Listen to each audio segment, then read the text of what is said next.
रोज ज्ञानेश्वरी गाथा थोडा वेळ आपण वाचावी. सर्वांच्या चरणावर मस्तक ठेवून प्रार्थना करतो. माणसाच्या जीवनाच्या कृतार्थतेला फार लागत नाही. 5 मिनिटं ज्ञानेश्वरी, 5 मिनिटं गाथान, 5 मिनिटं रामकृष्ण हरी भजन, संपलं. याच्या पलीकडे काहीच लागत नाही. मी फक्त 15 मिनिटाची भाषा करतोय. उरलेले 23 तास 45 मिनिटं तुमच्याच मालकीचे आहेत. मी फक्त 15 मिनिटाची भाषा करतोय. 5 मिनिटं ज्ञानेश्वरी वाचा. लोक म्हणतात वाचतो हो, कळत नाही. आणि कुणाला कळली? कुणालाच कळली नाही, तरी वाचायची असते. प्रारब्ध क्रियमाण भक्ता संचित नाही जाण. अवघा देवची झाला पाही भरोनिया अंतर्बाही. सत्व रज तम बाधा, सत्व रज तम बाधा नोहे हरिभक्तासी कदा. अवघा देवची झाला पाही भरोनिया अंतर्बाही. देवभक्तपण तुका म्हणे नाही भिन्न. अवघा देवची झाला पाही भरोनिया अंतर्बाही. विठ्ठला विठ्ठला विठ्ठला विठ्ठला विठ्ठला विठ्ठला विठ्ठला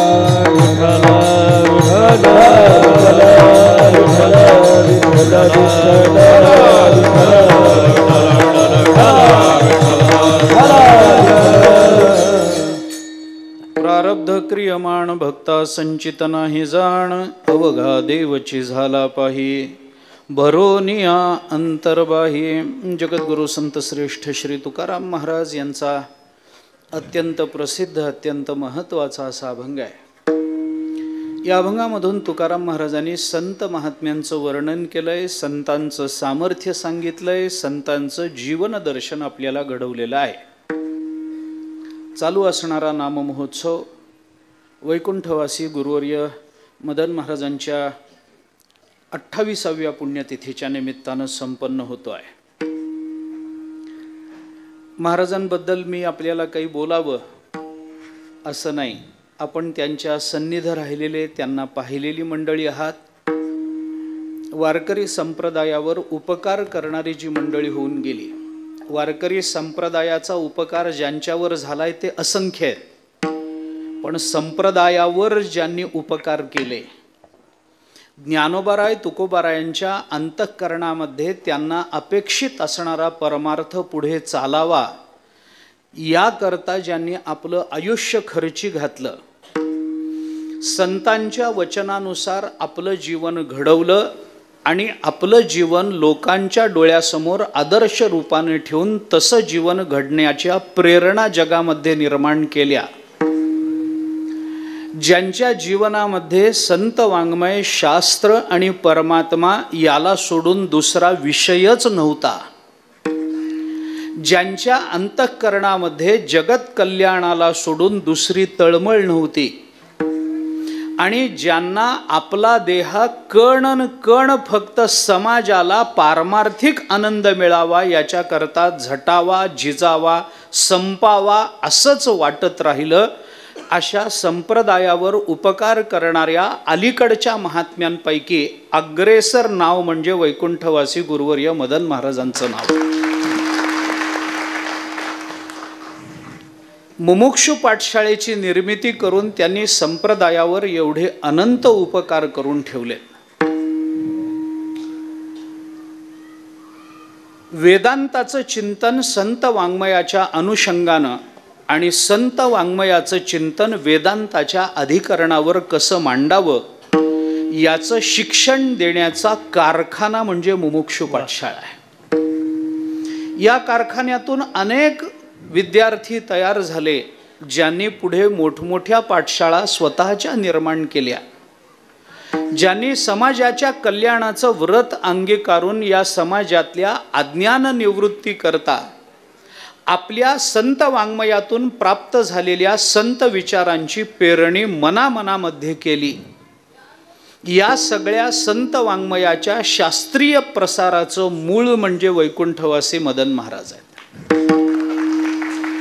मी पुष्कळ त्यांच्याबद्दल बोलू शकतो. मी त्यांना पाहिलंय. माझ्या घराण्याचा, माझ्या परंपरेचा त्यांचा अकृत्रिम असा ऋणानुबंध राहिलेला आहे. त्यांचं आमच्या घराण्यावर असणारं प्रेम आणि आमच्या घरातून त्यांच्यावर केलं गेलेलं प्रेम या दोन्हीचाही मी साक्षी आहे. आजही आमच्या मूळ पुरुषांच्या उत्सवामध्ये दिंडीचं कीर्तन मुमुक्षू पाठशाळाच करते. जोपर्यंत महाराज होते तोपर्यंत महाराज स्वतः ते कीर्तन करायचे. महाराज आपले आहेत. महाराजांना आपण डोळ्यांनी पाहिलंय. महाराज आपल्या परिसरात राहिले. महाराज आपल्या परिसरात झिजले. महाराजांनी आपल्या परिसरामध्ये देह ठेवला. याचा अभिमान जरी इथल्या परिसरातल्या मंडळींना असला तरी प्रांजळपणाने, स्पष्टपणाने आपल्याला सांगतो, एवढे जरी महाराज डोळ्यांनी दिसले, पाहिले, बघितले, ऐकले तरी सुद्धा महाराज कळले असं सहसा कोणी नाही.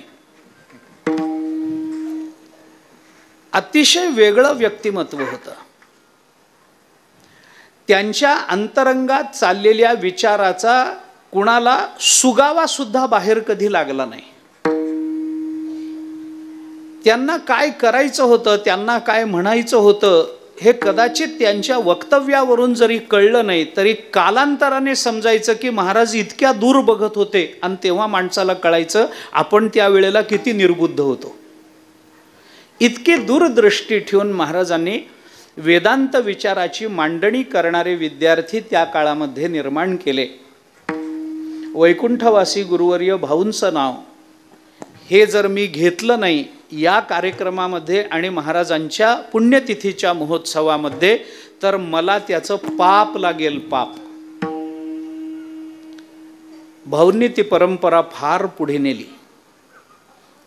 वैकुंठवासी गुरुवर्य मदन महाराजांना अपेक्षित असणारी पाठशाळा आणि त्यांना अपेक्षित असणारा परमार्थ कसा करावा, कसा सांगावा आणि कशा पद्धतीनं लोकांच्या मनामध्ये मुरवावा हे महाराजांच्या अपेक्षा या भाऊंच्या कर्तृत्वातून सिद्धीला गेलेले आहेत.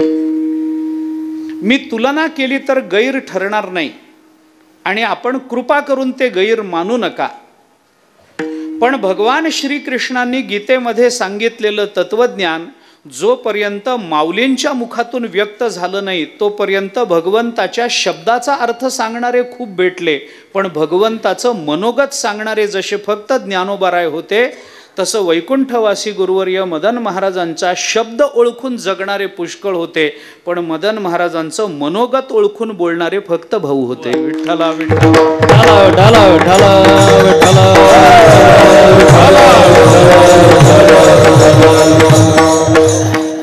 आज ती परंपरा आदरणीय श्रद्धेय हरिभक्तीपरायण बबन महाराज खूप विश्वासानं, खूप श्रद्धेनं आणि महाराजांच्या चरणावर असणाऱ्या अतीव निष्ठेनं पुढे नेत आहेत.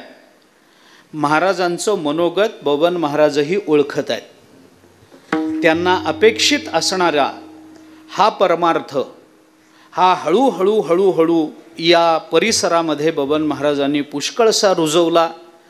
त्याला अर्थात महाराजांच्या कृपेचा परिसस्पर्श लाभलेला आहे. त्यामुळं महाराजांच्या अत्यंतिक प्रेमातून, महाराजांच्या अत्यंतिक आग्रहावरून आज आपल्या सर्वांच्या दर्शनाचा योग मला प्राप्त झाला. महाराजांच्या सेवेचा योग मला प्राप्त झाला. मी स्वतःला धन्य समजतो, पण कुठेतरी स्वतःला दुर्दैवीही समजतो की वेळेत येऊन कीर्तन करणं अपेक्षित होतं, परंतु मी वेळेत पोचू शकलो नाही. जवळजवळ कीर्तन संपायच्या वेळेला माझं कीर्तन सुरू झालंय. त्यामुळे कीर्तन संपता संपता जाऊन पंक्तीला बसू असं म्हणणार यांची फार मोठी निराशा झाली याची मला कल्पना आहे.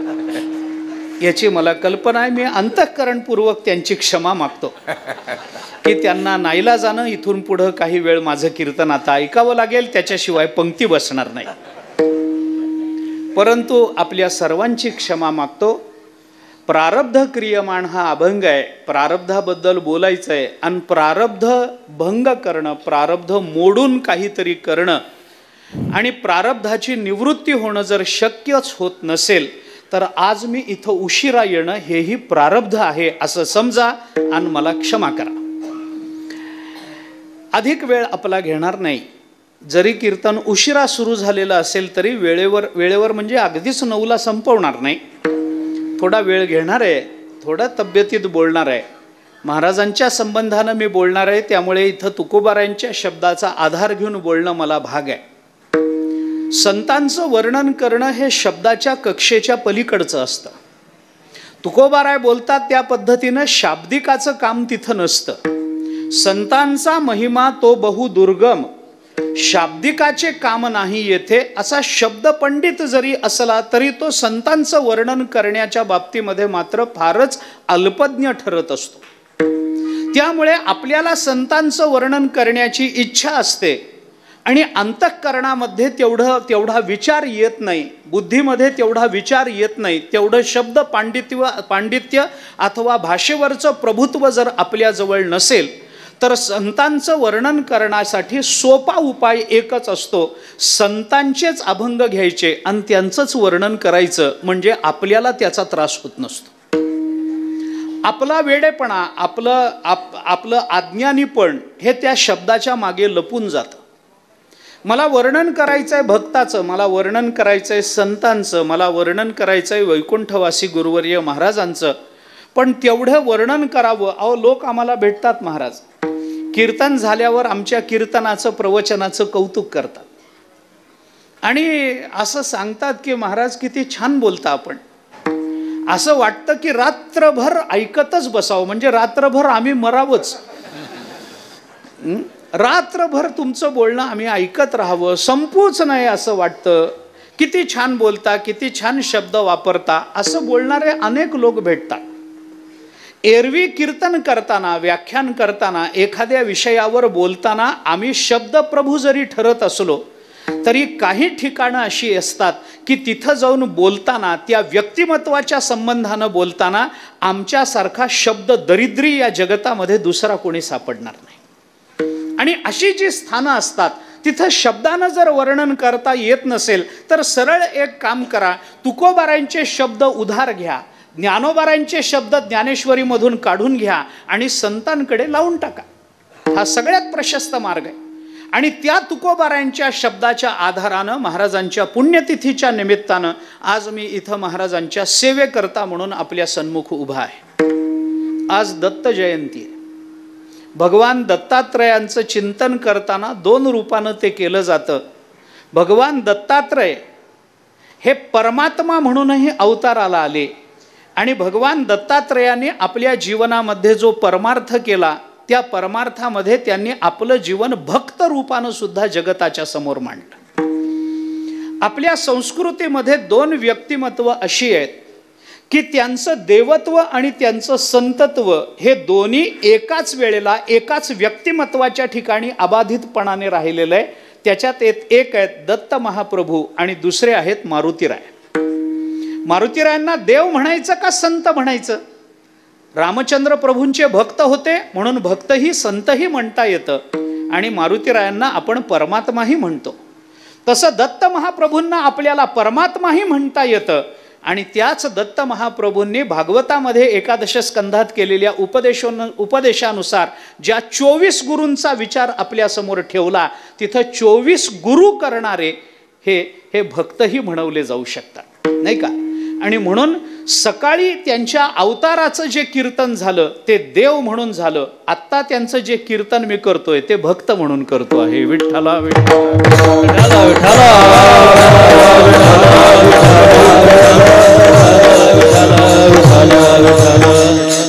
प्रस्तुत अभंगामधून तुकोबारायांनी भक्ताचं वर्णन केलंय. संत हे वर्णनाचा विषय ठरतात, परमात्मा हा वर्णनाचा विषय ठरतो.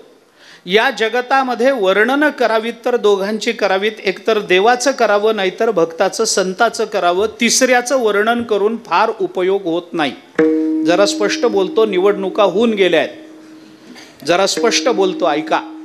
कुणाची तरी वर्णन करून प्रापंचिक लाभ प्राप्त करून घेण्यापेक्षा परमात्म्याचं आणि संतांचं वर्णन करून आपलं आध्यात्मिक जीवनाचं उन्नयन साधून घेणं, ज्ञानोबाराय तुकोबारायांचा भक्त म्हणून घेण्याचा लाभ पदरामध्ये पडणं आणि भगवत स्वरूपाला प्राप्त होऊन जीवनमुक्त होऊन जाणं आणि तरीही जगत कल्याणाकरता तळमळ करत शिल्लक राहणं, याच्यासारखी मानवी जीवनाची कृतार्थता आपल्याला जगतामध्ये दुसरीकडे दिसणार नाही. आणि म्हणून वर्णन कुणाचं करावं तर ते देवाचं आणि संतांचं करावं, इतरांचं करू नये. कुणाचं स्तवून या नरा केला आयुष्याचा मातेरा, तुकोबाराय बोलतात. न करावी स्तुती माझी संतजनी, होईल या वचनी अभिमान. तुकाराम महाराज स्तवनाचे काही दोष आपल्या समोर मांडतात. मला त्यामध्ये फारसं अडकायचं नाही. अगदी धावता विचार मी आपल्या समोर ठेवतो, बाकीचा सगळा विचार सोडून द्या. कमीत कमी 3 गोष्टी दिसाव्यात तर तो वर्णनाचा विषय असावा. ज्याचं वर्णन करायचंय त्याच्या ठिकाणी 3 गोष्टी दिसल्या पाहिजे. काय दिसलं पाहिजे? एक तर तो अलौकिक असावा, दुसरं तो अपूर्व असावा आणि तिसरं तो अद्वितीय असावा, तर तो वर्णनाचा विषय ठरतो. अगदी धावता विचार सांगतो, उदाहरणाने सांगतो, प्रमाणानं सांगतो. या 3 गोष्टींच्या सिद्धी करता मला एकच अभंग उपयोगाला येणार आहे. तेवढाच विचार सांगतो, अधिक विस्तार करत नाही. कुणाचं वर्णन करावं? अरे कोणीतरी कुणाचं तरी वर्णन करतं, त्या वर्णनामध्ये खरे खोटेपणा किती याचा तपास कधी कुणी केलाय म्हणून? असं काही नसतं. आमचे आजोबा असं सांगायचे, वर्णनामध्ये बहुतांश वेळेला ना खोटेपणाचाच भाग जास्त असतो. खोटेपणाच जास्त, वर्णनामध्ये खरेपणा फार कमी, फार कमी. हो, त्या वेदांत शास्त्राच्या दृष्टीने त्याचा विचार कसा करता येतो, काय करता येतो हे सोडून द्या. विरोधे गुणवादस्यात अनुवादो अवधारिते भूतार्थवादस्तद्धानात अर्थवादस्त्रिधा स्मृतः, असा अर्थवादाचा विचार त्या संबंधानं बोलून दाखवलाय वेदांतानी. पण मला आत्ता त्याच्यात अडकायचं नाही. रात्री उशीर झाल्यानंतर वेदांत सांगू नये या मताचा आहे महाराज मी. हो, मी स्पष्ट, आणि त्याच्यातही पंक्ती व्हायच्या आहेत अजून, तेव्हा तो वेदांत सांगूच नाही. मी सरळ सांगतो, मी आपल्याला रात्री उशिराने वेदांत सांगू नये. रात्रीचा वेदांत ज्ञानापेक्षा झोपेला कारण ठरत असतो. उगी मी काही तुम्हाला झोप लावायला आलो नाही, काही नाही. मला थोडं बोलायचं आहे महाराजांच्या संबंधानं, भक्ताच्या संबंधानं बोलायचं आहे, तेवढं बोलतो. ऐका, कोणाचीही स्तुती जेव्हा जीव करतो तेव्हा त्याच्यामध्ये अर्थवादाचा, खोटेपणाचा भाव जास्त असतो. आमचे आजोबा असं सांगायचे की सासू जावयाची स्तुती करते, त्याच्यात खरं किती आणि खोटं किती. सासू जावयाचं वर्णन करते, खरं किती आणि खोटं किती. एक सासू मला भेटली, तिने सांगितलं, महाराज आमचा जावई ना एकदम सज्जन माणूस, त्याच्यातला माणूस आहे, एवढं सोडलं तर काय खरं होतं? काय खरं आहे मला सांगा?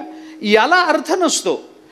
असं वर्णन करावं, वर्णन त्याचं करावं. अगदी सरळ बोलतो, वर्णन त्याचं करावं की ज्याचं वर्णन कसंही केलं तरी ती अतिशयोक्ती होऊ नये. ऐका, वर्णन कसंही झालं तरी त्याची अतिशयोक्ती होऊ नये, त्याचं वर्णन करा. वर्णन कुणाचं करावं? त्याच्या ठिकाणी 3 गोष्टी असल्या पाहिजे. तो अलौकिक असावा, तो अपूर्व असावा आणि तो अद्वितीय असावा. आता अलौकिकता, अपूर्वता, अद्वितीयता ही व्यक्तिमत्व आणि कार्यकर्तृत्व या दोन्ही भूमिकेतून विचारात घेता येतं. पण मी 2 भूमिका आत्ता आपल्यासमोर बोलून विस्तार करत नाही. चिंतनाचा विषय, विस्ताराचा विषय आत्ता मी तो करत नाही, धावतं सांगून जातो. काय आहे? कुणाचं वर्णन करावं? तो अलौकिक असावा. अलौकिक असावा म्हणजे लौकिकात दिसावा पण लौकिकातला नसावा. दिसायला तुमच्या माझ्यासारखाच पण तो या लोकातला नसावा. मला सांगा, ज्ञानोबाराय तुकोबाराय अवताराला आले त्यावेळेला ज्ञानोबाराय काय इथं 3रा डोळा घेऊन आले होते का? तुकोबाराय अवताराला येताना काय 4 हात घेऊन आले होते का? काय होतं काय त्यांच्याकडे? अलौकिक असं दिसायला काय होतं सांगा ना ज्ञानोबारायांकडे? काही नव्हतं. अलौकिकता दिसण्यात नव्हती म्हणून तर लोकांनी वाळीत टाकलं ना, म्हणून तर लोकांनी तुकोबारायांना त्रास दिला ना. किती लोकांनी ओळखलं सांगा ना ज्ञानोबारायन? फार लोकांनी ओळखलं नाही महाराज ज्ञानोबारायन. का ओळखलं नाही? दिसायला अलौकिक नव्हते म्हणून. दिसायला तुमच्या माझ्यासारखेच होते पण संत नवती जगा, माणसाच्या सारखे. संत माणसासारखे नसतात. समुद्र नदी नोहे पैगा, पाषाण म्हणो नये लिंगा. संत नवती जगा, माणसाच्या सारखे. संत माणसासारखे नसतात. दिसायला माणूस म्हणून दिसतात. तुकोबाराय दिसायला माणूस म्हणूनच दिसले म्हणून तर उकळतं पाणी अंगावर पडलं हो. ज्ञानोबाराय दिसायला माणूस म्हणून दिसले म्हणून तर लोकांनी त्यांना शिव्या दिल्या, म्हणून तर लोकांनी त्यांना मार दिला, म्हणून तर लोकांनी त्या काळामध्ये त्यांच्यावर वाळ टाकली. आज ज्ञानोबारायांचं वैभव वेगळं आहे. त्या काळामध्ये ज्ञानोबारायांनी काय सोसलं असेल? अहो, ज्ञानोबारायांचं चरित्र वाचून डोळ्याला पाणी आलं नाही असा माणूस नाही महाराज. काय सांगू मी आपल्याला, आपण सगळे जाणता. ज्ञानोबारायांचं चरित्र ऐकल्यानंतर डोळ्याला पाणी आलं नाही असा माणूस नाही, आणि ज्ञानोबारायांचं चरित्र ऐकून डोळ्याला पाणी आलं नाही तर तो माणूसच नाही. हा, असा माणूस नाही, तो माणूसच नाही. एकतर तो दगड समजा नाही तर जनावर समजा. अलौकिक चरित्र ज्ञानोबारायांचं, अलौकिक. दिसायला तुमच्या माझ्यासारखे म्हणूनच अवताराला आले, पण तुमच्या माझ्यासारखे माणूस म्हणून राहिले नाहीत. ज्ञानोबारायांचं चिंतन ऐका आपण, ज्ञानोबारायांचं वर्णन ऐका. त्यांचं अलौकिकत्व. दिसायला माणूस दिसले, आले अवताराला, दिसले माणसासारखे, पण माणूस नव्हते. मग माणसासारखे दिसले तर कोण होते? कैवल्याचा पुतळा प्रकटला भूतळा,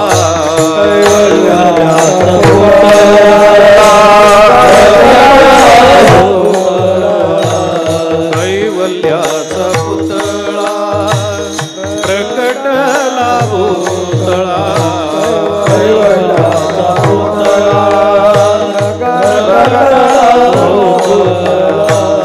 चैतन्याचा जीवा ज्ञानोबा माझा, चैतन्याचा जीवा ज्ञानोबा माझा, चैतन्याचा जीवा ज्ञानोबा माझा,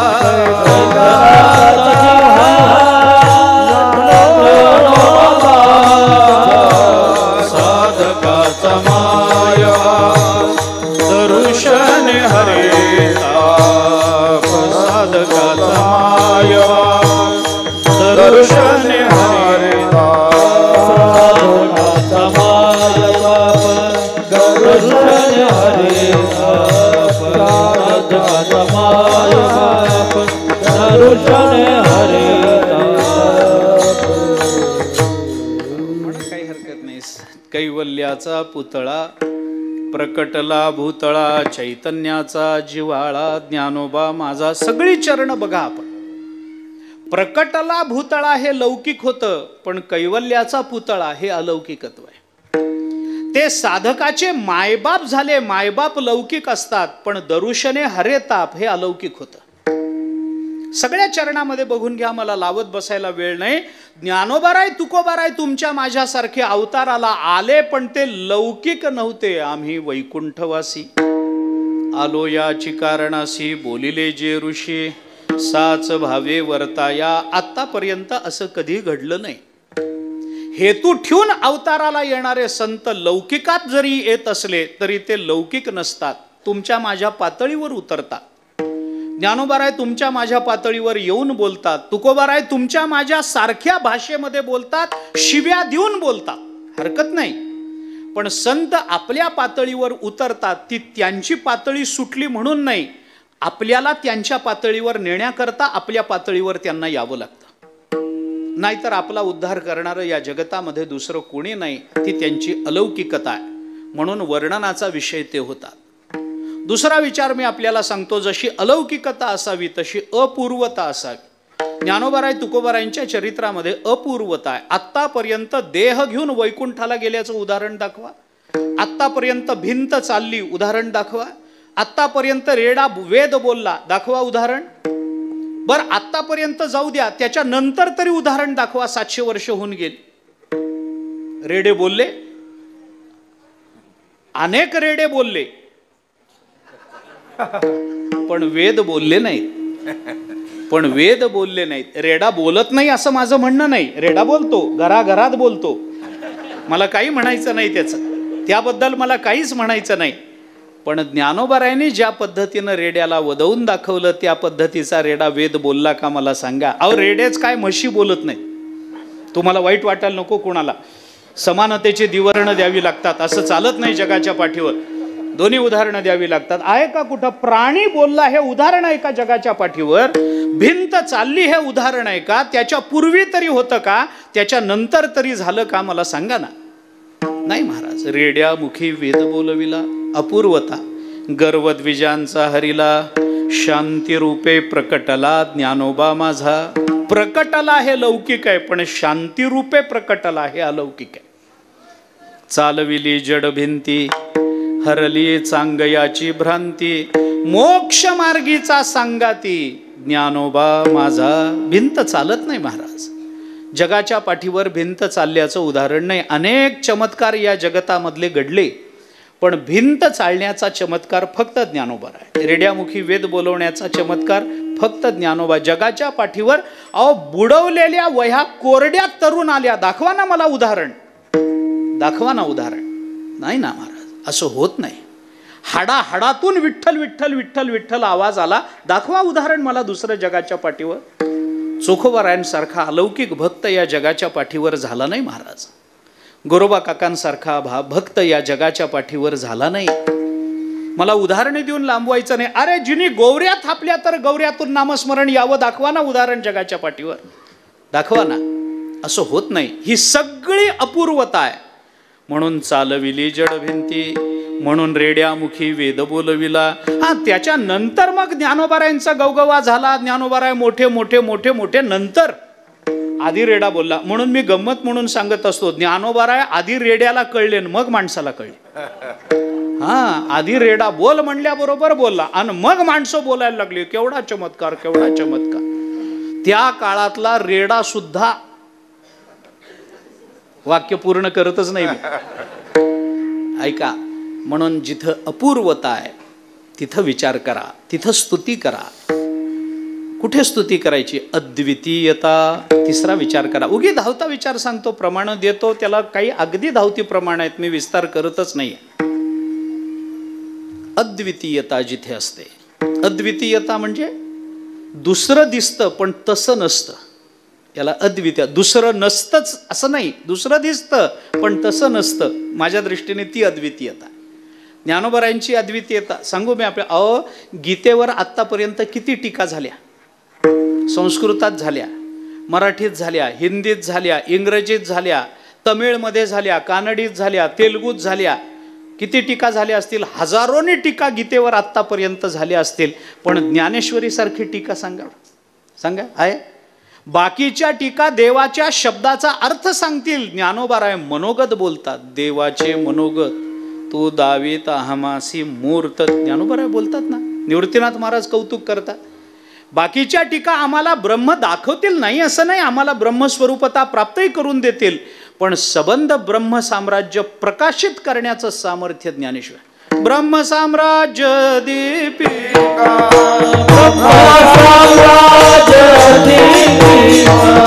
वर्णियली गीतेची टीका,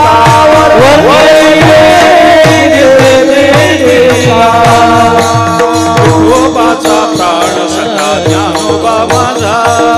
विठोबाचा प्राण सखा ज्ञानोबा माझा. विठोबाचा प्राण सखा ज्ञानोबा माझा. ब्रह्म साम्राज्य दीपिका, वर्णियली गीतेची टीका, विठोबाचा प्राण सखा ज्ञानोबा माझा.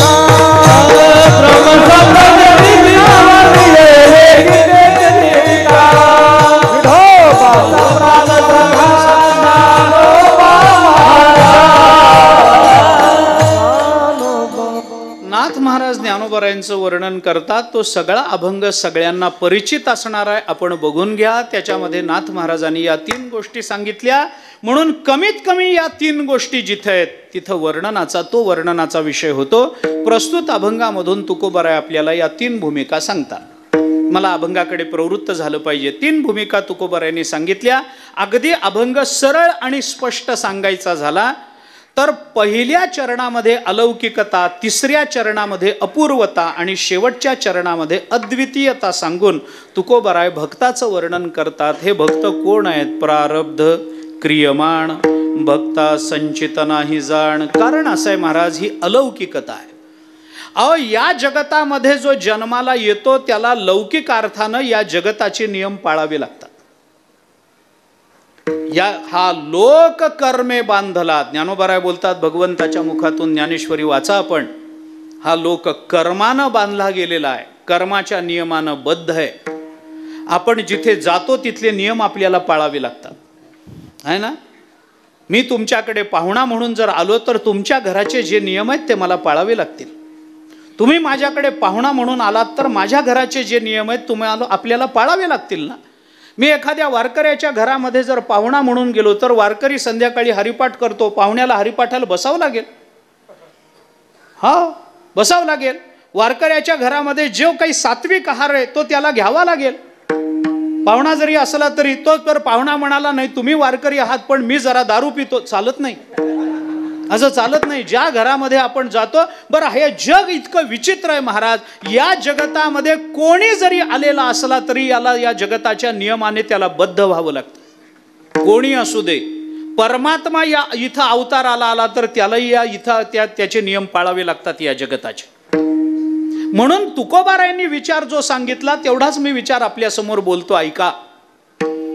या आत्तापर्यंत जगताच्या पाठीवर हे जग एका विशिष्ट नियमानं चालतं. या जगतामध्ये काही नियम आहेत, ते नियम मोडण्याचा कुणालाही अधिकार नाही. त्या नियमाने हे जग बद्ध झालेलं आहे. अगदी थोडका विचार जर सांगायचा झाला तर मी आपल्याला काही गोष्टी सांगतो, ऐका. असं असतं, काही नियम माणसाला तयारही करता येतात आणि मोडताही येतात. काही नियम माणसाला बनवता येतात पण मोडता येत नाहीत. काही नियम बनवता येत नाहीत पण मोडता येतात, आणि काही नियम बनवताही येत नाहीत आणि मोडताही येत नाहीत. विठ्ठला विठ्ठला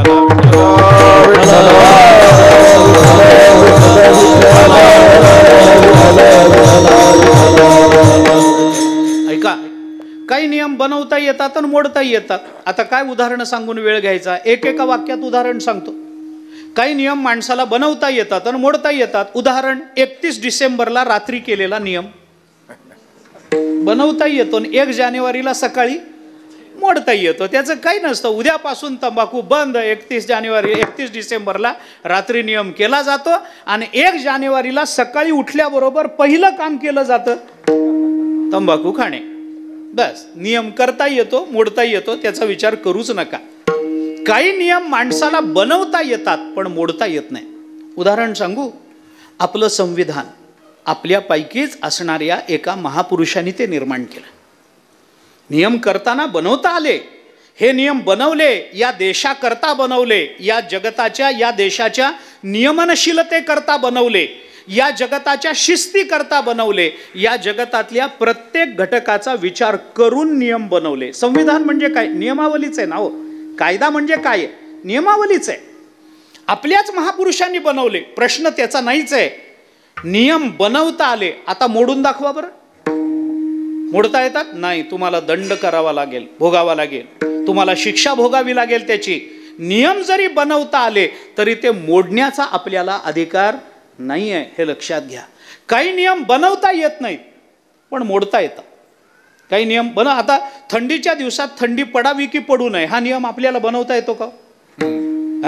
उन्हाळ्यात ऊन पडावं की पडू नये आपल्याला बनवता येतो नियम? बनवता येत नाही. थंडीच्या दिवसात थंडी पडतेच, तो ऋतू आला की ती तशा पद्धतीचं वातावरण बदलतं. थंडीच्या दिवसात मला असं वाटतं की थंडी पडू नये, तुला बनवता येणार नाही नियम.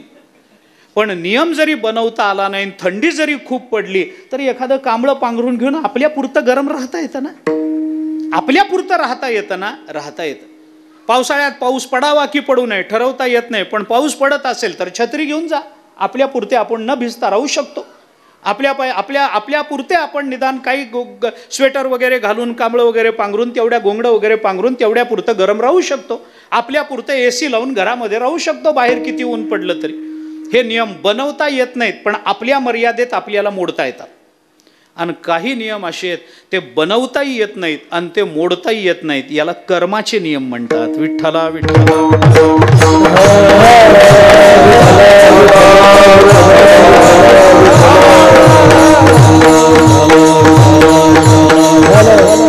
हे नियम कुणाला बनवता आले नाहीत आणि कुणाला देवाला हे नियम बनवता आले नाहीत. भगवान बोलतात, ऐका, हे नियम बनवता आले नाहीत मला, या नियमाचं मला विचारू नको. 16वा अध्याय शेवटचा श्लोक भगवान बोलतात, तस्मात् शास्त्रम प्रमाणन्ते कार्याकार्य व्यवस्थितौ तस्मात् शास्त्रम प्रमाणन्ते.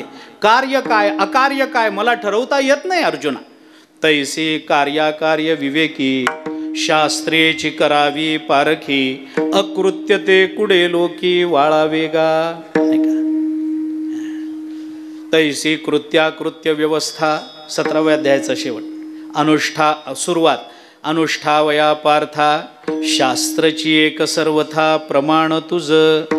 बोलले ना ज्ञानोबराय, या नियम कुणाला बनवता आले नाहीत आणि कुणाला मोडता येत नाहीत. आपण जे कर्म करतो त्या कर्माचं बंधन आपल्याला भोगावं लागतं. हा जगाचा नियम आहे आणि या जगतामध्ये जो कोणी जन्माला येतो त्याला त्या नियमात बद्ध राहावं लागतं. देव येईल, देवाला सुद्धा हा नियम मोडता आला नाही. मी पुढं प्रमाण देतो आपल्याला.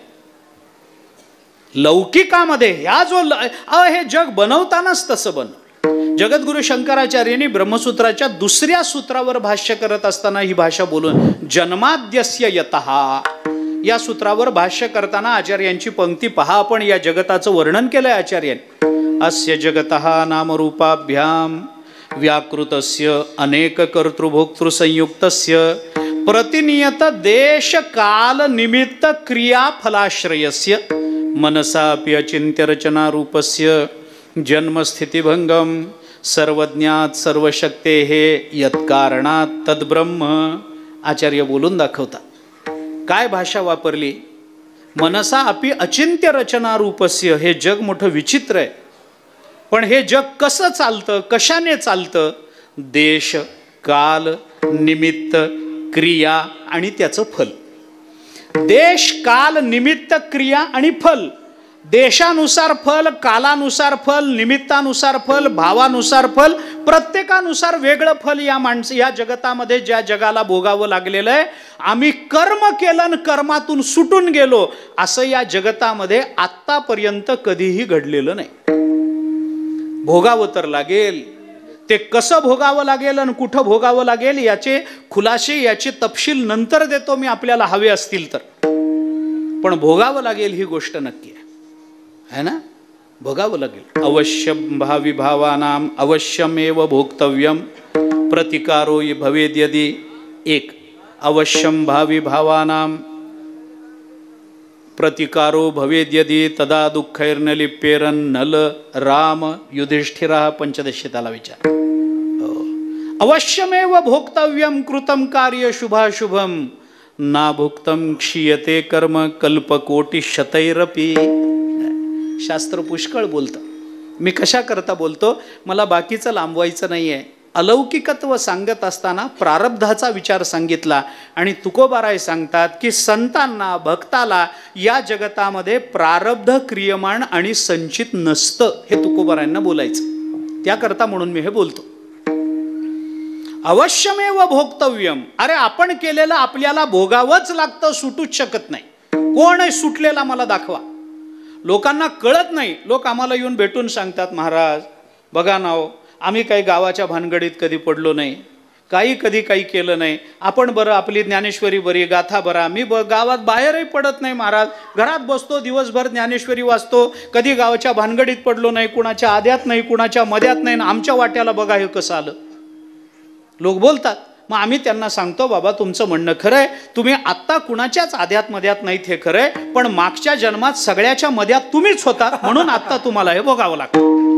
काय कारण सांगाल तुम्ही मला सांगा. प्रारब्ध कुणाला चुकवता आलं मला सांगा ना. म्हणून महाभारताने एक फार सुंदर दृष्टांत दिला याच्याकरता. महाभारत असं म्हणतं, यथाधेनु सहस्रेषु वत्सो विंदती मातरम तथा पूर्वकृतम कर्म कर्तारम अनुगच्छति. महाभारत बोलतं. हे 2-3 उदाहरणं देतो, पुढे चलतो. ऐका. कितीला संपवायचं महाराज? 10 वाजता. ठीक आहे, 10 वाजता. मला विसरलो तर सांगत चला. ऐका. त्यामुळे महाभारताने काय होतं, एखादा गुराखी गाई राखायला म्हणून बाहेर पडतो. 1000 गायींचा कळप चालला. यथाधेनु सहस्रेषु 1000 गायींचा कळप चालला. त्या 1000 गायींच्या कळपामधलं एखादं वासरू कुठंतरी काट्यात अडकतं, झुडपात अडकतं, खड्ड्यात पडतं. ते येत नाही, पण ते गुराख्याच्या दृष्टीला बरोबर कळतं या गाईचं वासरू दिसत नाही बरं. मग तो मागे तपास, काही वाघाने तर पळून नेलं नाही, कोल्ह्याने नेलं नाही, मग मागे तपास करायला जातो. ते झुडपात काट्यात अडकलेलं असतं. ते बिचारा हंबरत असतं, ओरडत असतं केविलवाणं. मग तो सगळं ते काढतो काटे वगैरे, त्या वासराला उचलतो आणि पुन्हा त्या गायींच्या कळपामध्ये आणून सोडतो. आणून सोडल्याबरोबर आईपासून वियोग पावलेलं ते वासरू, घाबरलेलं ते लहानसं वासरू आल्याबरोबर कधी एकदा आईला भेटू असं झालेलं असेल की नाही त्याला. मग ते जेव्हा त्या गायींच्या कळपामध्ये येतं त्यावेळेला प्रत्येक गायीच्या तोंडाकडे बघून ठरवतो का ही माझी आई आहे म्हणून. ते तोंडाकडे बघत नाही, ते जसं बरोबर आपल्या आईच्या स्तनाला जाऊन लागतं तसं आपण केलेलं कर्म आपलं तोंड बघत नाही, बरोबर आपल्या उरावर येऊन बसतं. ते बघतच नाही, कारण कर्माला फसवणं आतापर्यंत कुणालाच जमलं नाही महाराज. मी तुम्हाला बारकावा सांगू, अहो एखाद्या जुळ्या भावामध्ये, जुळ्या मुलांमध्ये आई फसेल, हा राम आहे का श्याम आहे, आई फसेल, पण कर्म फसत नाही महाराज. रामाचं कर्म श्याम कधी भोगत नाही आणि श्यामचं कर्म राम कधी भोगत नाही. एक वेळ श्याम म्हणून रामलाच दोनदा आंघोळ घालल आई. हा, एक वेळ आई फसल, पण कर्म फसत नाही महाराज. ते कर्म त्याला भोगावं लागतं, हा जगाचा नियम आहे. मी कितीतरी उदाहरणं आपल्याला, केले कर्म झाले तेची भोगा आले, उपजले मेले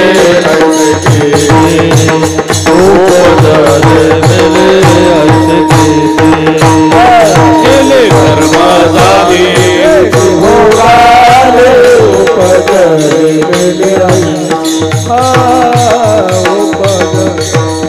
केले कर्म झाले तेची भोगा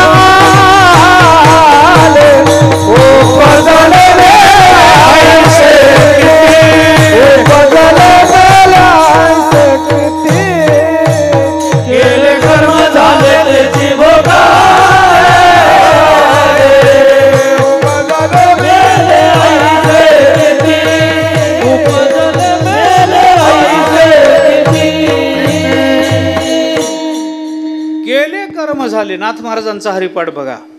केले कर्म झाले तेची भोगा आले, उपजले मेले ऐसे किती. अरे प्रभू झाला तरी संसाराचा दास तुकोबाराय बोलतात. देव जरी इथं आला तरी देवाला सुद्धा प्रारब्ध चुकवता आलं नाही, कर्माचे भोग चुकवता आले नाही. मी उदाहरण देईन आपल्याला, ऐका. नाथ महाराज म्हणतात केले कर्म झाले ते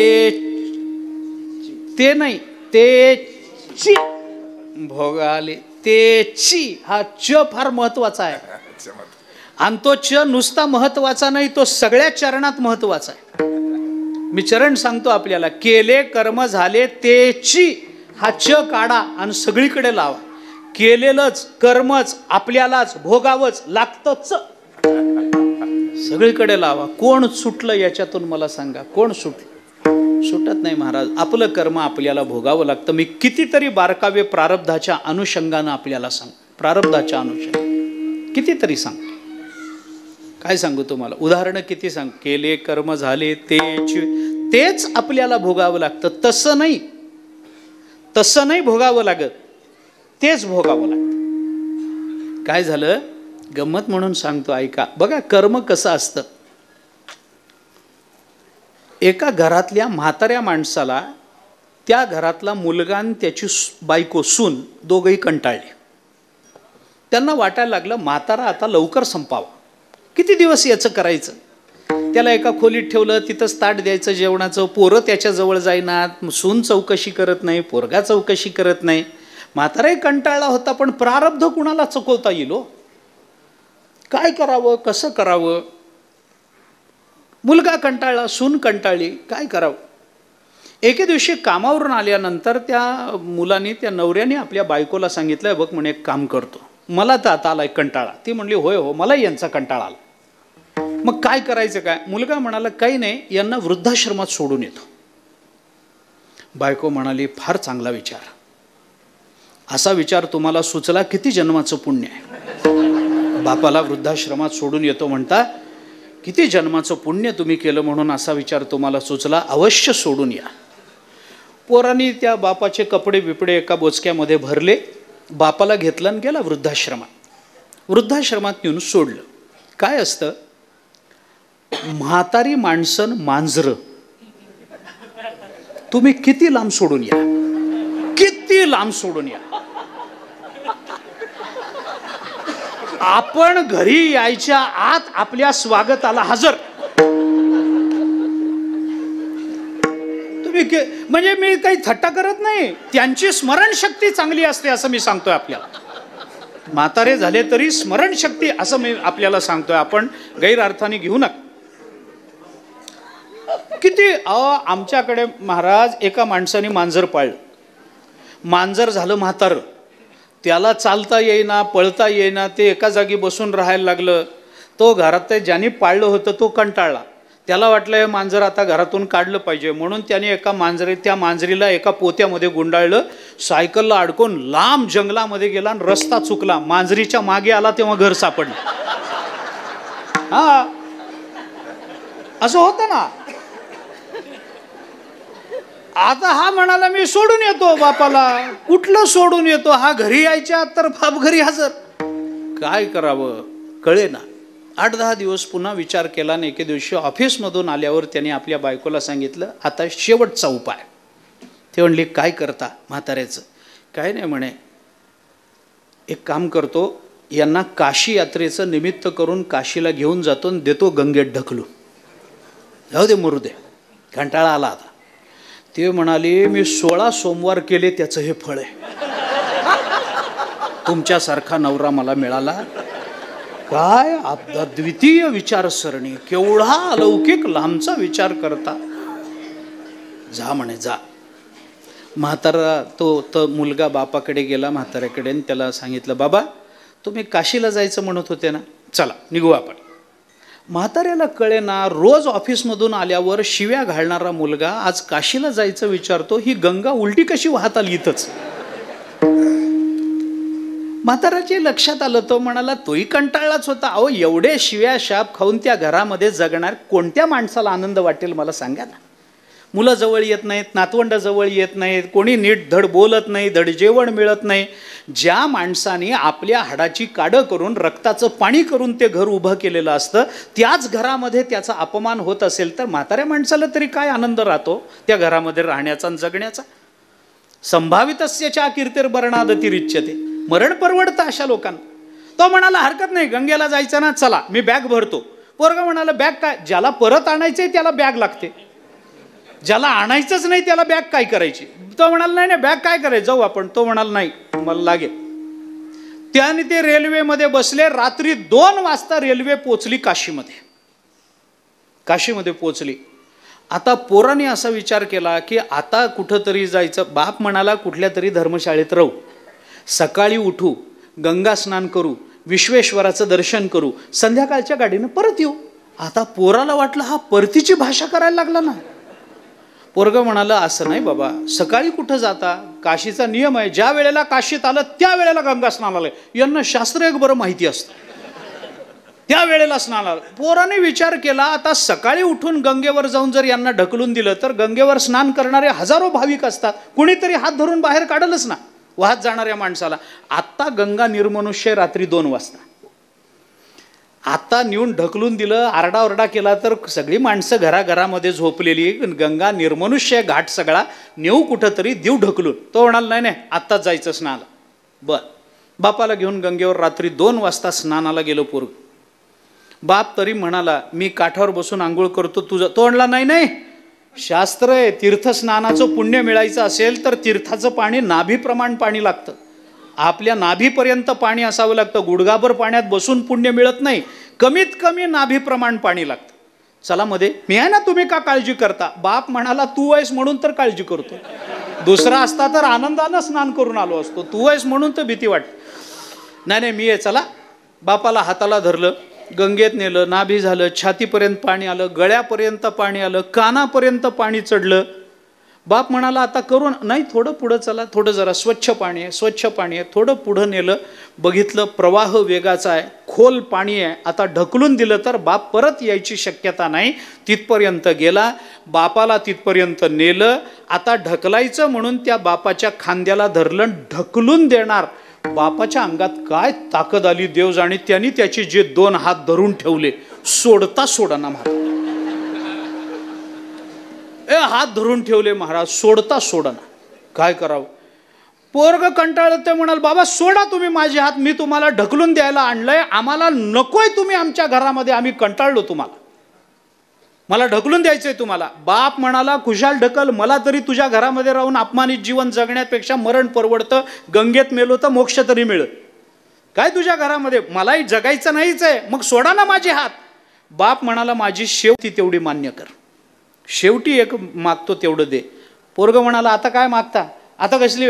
बाप म्हणाला, तुला ढकलून द्यायचं ना मला, खुशाल ढकलून दे, मी मरायला तयार आहे, पण माझी एक विनंती मान्य कर. काय, मला इथं ढकलू नको, थोडं वर नेऊन ढकल. पोरग म्हणाले, इथं ढकललं काय आणि वर ढकललं काय, वाहत तर तुम्ही जाणारच आहे ना, मग इथं ढकलू नको. बाप म्हणाला, तुझ्या पाया पडतो मी, पण इथं ढकलू नको, थोडं वर नेऊन ढकल. पोरगा म्हणाला, कशा करता इथं ढकलू नको. बाप म्हणाला, कारण मी माझ्या बापाला इथंच ढकललं होतं म्हणून. केले कर्म झाले त्याची भोगा आले, उपजले मेले असे केले.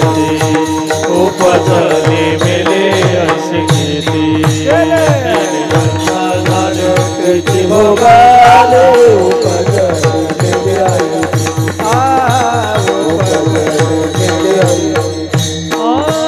केले कर्म झाले त्याची भोगा आले, उपजले मेले ऐसे केले, उपजले मेले ऐसे केले. कर्म झाले त्याची भोगा आले, उपजले मेले ऐसे केले, उपजले मेले ऐसे. कितीतरी अशी उदाहरणं मी आपल्याला देतो. केले कर्म झाले तसे भोगा आले नाही, तेची भोग आले त्याच जागेवर, तिथंच तसंच. कुणाचं कर्म चुकलं सांगा ना मला, कुणाला आपलं प्रारब्ध चुकवता आलं. कर्माचे नियम मोडता येत नाहीत महाराज, कुणाला, कोणी असो. मी किती उदाहरणं सांगू आपल्याला. अहो, एखाद्या गाडीचा अपघात होतो, एखादा मनुष्य मरतो, एखाद्या माणसाला फक्त हात किंवा पाय मोडतो, एखाद्या माणसाची एखादी करंगळीच मोडते, आणि तिथं समोर बसलेला असतो त्याला खर्चटतही नाही. काय कारण असेल सांगा बरं. प्रारब्ध याच्या पलीकडे उत्तर नाही देऊ शकत आपण, नाही देऊ शकत. अमक्या माणसाचा पायच का मोडला, अरे मागच्या जन्मात वारीत चालला नाही म्हणून मोडला. आणि एवढे सगळे माणसं मेलीन, ह्याची करंगळीच कस काय तुटली, कीर्तनातून करंगळी दाखवून उठला होता म्हणून करंगळीच मोडली. आता काय याला उत्तर देता मला सांगा तुम्ही, काय उत्तर द्याल तुम्ही. आज मी म्हणून सांगतो ना, व्यक्तीकडून घडलेलं कर्म म्हणत नाही मी, इंद्रियाकडून घडलेलं कर्म त्याच इंद्रियाला भोगावं लागतं हे सांगतो मी आपल्याला. उदाहरण पुष्कळ देईन. बरं, कुणाला भोगावं लागतं, कोण चुकलं मला सांगा ना, कोण चुकलं, कोण चुकलं, कुणाला चुकवता आलं. म्हणून पंचदशीकारांनी मोठ्याची उदाहरणं दिली. अवश्यं भावी भावानां प्रतिकारो भवेद यदि तदा दुःखैर्न लिप्येरन नल राम युधिष्ठिरः. उदाहरणं लहानाची दिली नाहीत महाराज. रामचंद्र प्रभूंना चुकवता आलं नाही म्हणून कर्मे श्रीराम वनवासा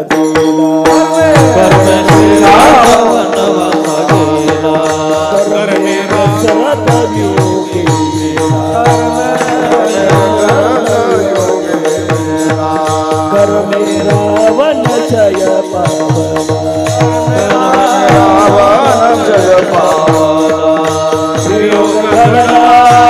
सीता देवी सादर सादर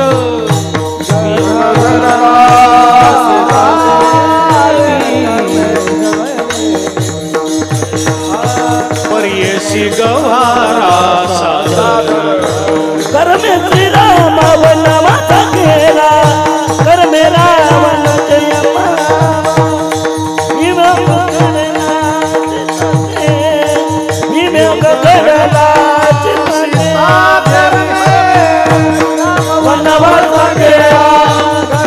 रावण क्षयो पावला, कर्मे दशरथ वियोगे गेला, वियोग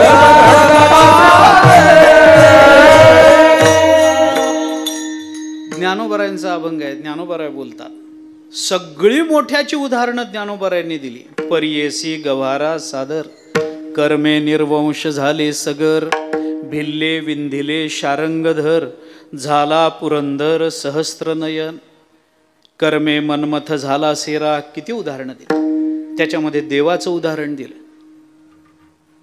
रामचंद्र प्रभू गेले वनवासाला, ते कारण काय? कर्म. कर्मे श्रीराम वनवासा गेला, कर्मे दशरथ वियोगे मेला, कर्मे रावण क्षयो पावला, वियोग घडला सीतादेवी. या प्रत्येकाची उदाहरणं आहेत. सीता मातोश्रींना रामचंद्र प्रभूंपासून वेगळं लोक इतका अपवाद घेतात रामचंद्र प्रभूंवर. रामचंद्र प्रभूंनी गर्वार असणाऱ्या बाईला सोडून दिलं. अरे ते रामचंद्र प्रभू आहेत ना, असं काय करता? लहान सहान प्रत्येक गोष्टीमध्ये ज्याला विचार करायची सवय असते ना, अशा माणसाकडून घडलेली कृती जर आपल्याला कळत नसेल तर आपली बुद्धी कमी पडली हे प्रांजळपणानं मान्य करावं. त्याला दोष देण्याची चूक करू नये. लोकांनी ज्ञानोबाराय तुकोबारायांच्या चुका काढल्या. काय करायचं आता? जाऊ द्या, मला त्याबद्दल काही बोलायचं नाही. देवाला सुद्धा चुकवता आलं नाही एवढंच सांगायचं. भगवान श्रीकृष्णांच्या चरणकमलाला तळपायाला बाण लागून त्यांना निजधाम सोडावं लागलं. कर्म आडवं आलं. कर्म. मी उदाहरणं देत नाही. दशरथ राजाचं काय अडलं होतं श्रावण बाळाला बाण मारायचं? पुत्रवियोग घडला ना. कर्मातून कुणाची सुटका नाही. अरे बाकीच्यांचं सोडून द्या म्हणून 3 उदाहरणं दिली. नल, राम, युधिष्ठिर. हा आयुष्यभर जो खरं बोलत राहिला ते धर्मराज युधिष्ठिर, त्यांना सुद्धा आपलं कर्म चुकवता आलं नाही. स्वर्गारोहणाला जाताना त्यांच्या पायाचा अंगठा गळून पडला. उदाहरण आहे ना महाभारतामध्ये. काय एवढं पाप केलं होतं? काय नाही हो, एकदा अर्ध सत्य बोलले होते. पूर्ण असत्य नाही, पूर्ण सत्य नाही, अर्ध सत्य. नरोवा कुंजरोवा. अश्वत्थामा हतहा नरोवा कुंजरोवा असं विधान केलं. मोठी कथा त्याच्या मागची मला सांगायची नाही आत्ता. पण द्रोणाचार्य समोरून येताना बघून त्यांनी भगवंताला विचारलं, आमचे गुरु महाराज समोर येतात आणि मला जर विचारलं माझा मुलगा अश्वत्थामा मेला तर काय सांगू? अश्वत्थामा मेला का म्हटलं तर मी सांगू शकतो, हा मेला. हत्ती का माणूस कुणाला माहिती. पण माझा मुलगा अश्वत्थामा मेला म्हणलं तर काय? भगवान म्हणले, डोळे झाकून खोटं बोल, काय झालं तर मी आहे. द्रोणाचार्याने विचारलं, अश्वत्थामा हतः? अश्वत्थामा मेला? आणि मग धर्मराज युधिष्ठिराने सांगितलं अश्वत्थामा हतः. आणि मग हळू आवाजात सांगितलं नरोवा कुंजरोवा. आणि ते नरोवा कुंजरोवा सुरू व्हायच्या आधी तर भगवंतानी जे ढोल वाजवले त्याच्यामध्ये ते नरोवा कुंजरोवा कुठं गेलं पताच लागला. अर्ध सत्य बोलले. अर्ध सत्य माहिती असून, हत्ती मेला हे माहिती असून नरोवा कुंजरोवा असा विकल्प त्याने मनात आणून त्यांचं भाषण झालं. अर्ध सत्य बोलले तर स्वर्गाला जाताना पायाचा अंगठा गळून पडला. कुणाचा? धर्मराज युधिष्ठिराचा. ही कथा वाचताना मला वारंवार वाटतं की धर्मराज आयुष्यभर खरं बोलले, एकदा अर्ध खरं बोलले तर अंगठा गळून पडला. आपण तिथवर जाईस्तोवर आपलं काय काय गळून पडलो जरा एकदा विचार करून सांगा बरं मला.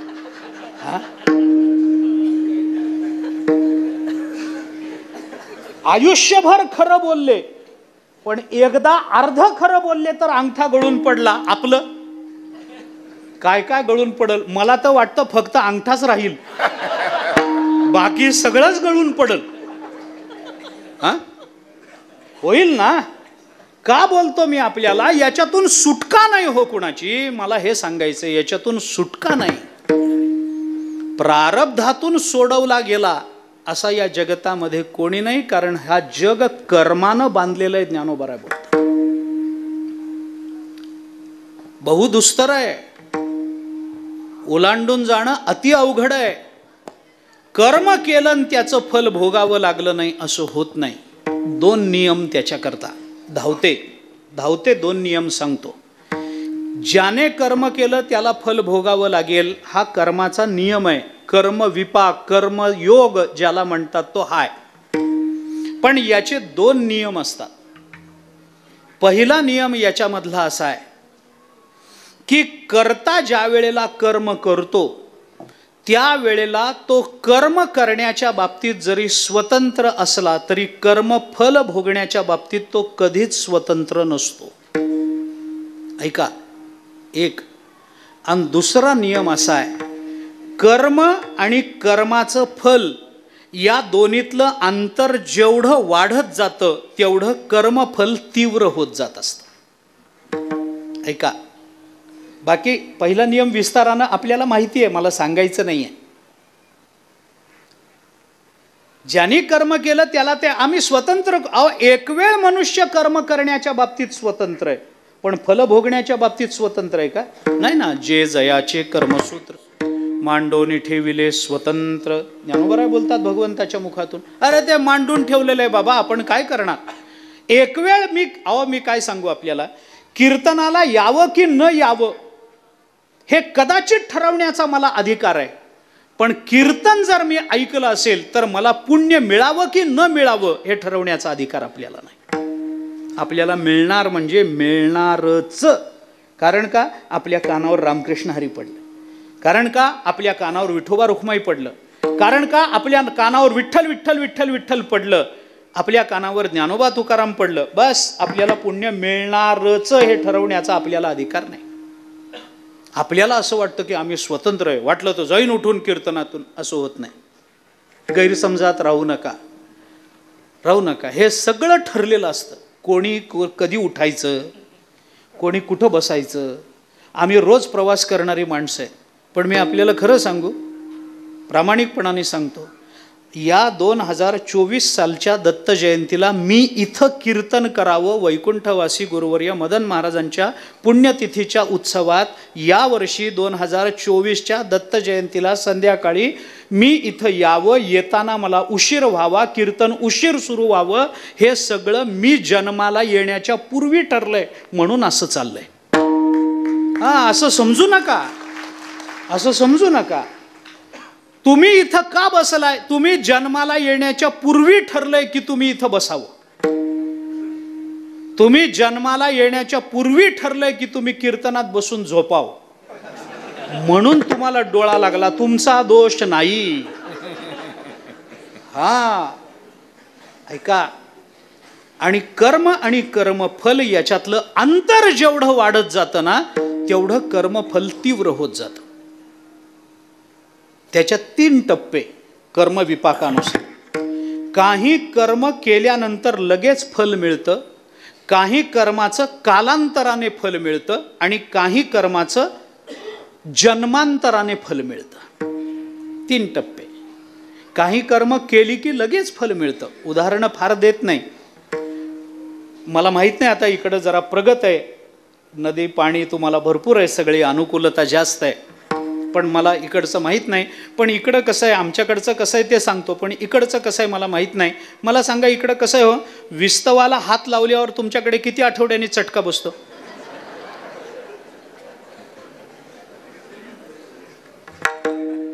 हात लावायचं कर्म करा, चटका बसायचं फळ तयार आहे ना.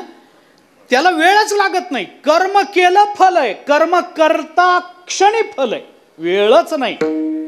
काही कर्म आपल्याला कालांतराने फल देतात. लहानपणी केलेलं कर्म, आपल्याकडे कितीतरी अशी उदाहरणं आहेत. चौबरी ऋषींचं उदाहरण आहे आणि मांडव्याचं उदाहरण आहे. पुष्कळ उदाहरणं गीतेतही आली, आपलं त्या भागवतातही आली, पुराणातही आली, अन्यत्रही आली. मला द्यायचं नाही, उदाहरणं द्यायची नाहीत. कालांतराने फल मिळतं. आणि काही कर्म असतात ती जन्मांतराने फल देतात. जन्मोजन्मी आम्ही बहु पुण्य केले, तेव्हा या विठ्ठले कृपा केली. नामदेवराय बोलतात, जन्मोजन्मीच्या सायासी विठ्ठल लाधला पुंडलिकासी, पूर्व पुण्य केले व माये विटे लाधले या विठोबाचे पाय. ज्ञानोबराय बोलतात.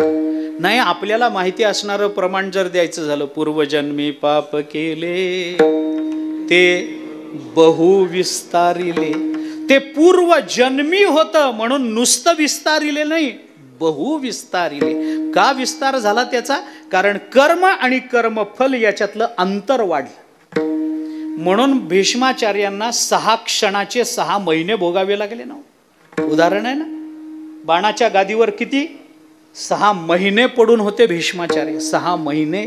भगवंताला विचारलं, देवा मी सरडा उडवला, तो 6 क्षण पडला काट्यावर, आणि मी 6 महिने, 6 क्षण कुठं 6 महिने कुठं. भगवंताने सांगितलं ते 6 क्षण मागच्या कुठल्या तरी अवतारातले जन्मातले, त्या 6 क्षणाचे या जन्मापर्यंत दर साल दर शेकडा वाढत वाढत 6 महिने झाले. त्याचे 6 महिने झाले. कशामुळे झाले? कालावधी वाढला की फलाची तीव्रता आहे, लक्षात घ्या. आणि म्हणून आपलं कर्म आपल्याला भोगावं लागतं. मी संचित आणि क्रियमाणाबद्दल आत्ता बोलणार नाही, माझं तिकडं जाणंच नाही. संचित, क्रियमाण, प्रारब्ध, कर्माची 3 परिणाम असतात. पण क्रियमाण एकदम निर्माण होत नाही. कर्म केल्यानंतर त्याच्यातून निर्माण होतं ते अपूर्व. अपूर्वाचं होतं क्रियमाण, क्रियमाणाचं होतं संचित, आणि संचित भोगाला तयार झालं की त्याला प्रारब्ध असं म्हणतात. तुकोबाराय एका वाक्यामध्ये बोलतात, केले ते क्रियमाण, झाले ते संचित म्हण, प्रारब्ध ते जाण, उरउरित उरले ते. तुकोबाराय तिन्हीची व्याख्या आपल्याला बोलून जातात. मला क्रियमाण आणि संचिताबद्दल बोलायचं नाही, कारण ज्ञानाग्नी सर्व कर्माणी भस्मसात करूते अर्जुना. गीता बोलते ज्ञानाच्या अग्नीमध्ये सगळी कर्म भस्मसात होतात. मग सर्व कर्माणी म्हणजे सगळी कोणती? ज्ञानोबारायांनी आणि जगद्गुरु शंकराचार्यांनी आपल्याला एकच उत्तर दिलं, प्रारब्ध सोडून बाकी सगळी. ज्ञानानं प्रारब्ध संपत नाही. ज्ञानाचा आणि प्रारब्धाचा काही संबंध नाही.